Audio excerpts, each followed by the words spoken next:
Hello, today we'll be assembling a CSE check valve. First thing up, locate your bottom piece. That will be the one with the longer throw on it.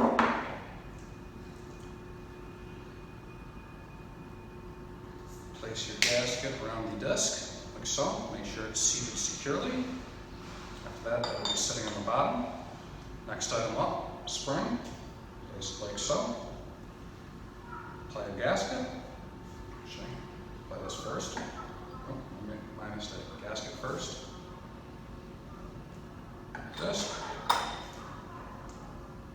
Take the top, place it on. Make sure it's firmly secured around the gasket. Finally, you're going to grab your clamp and or flange.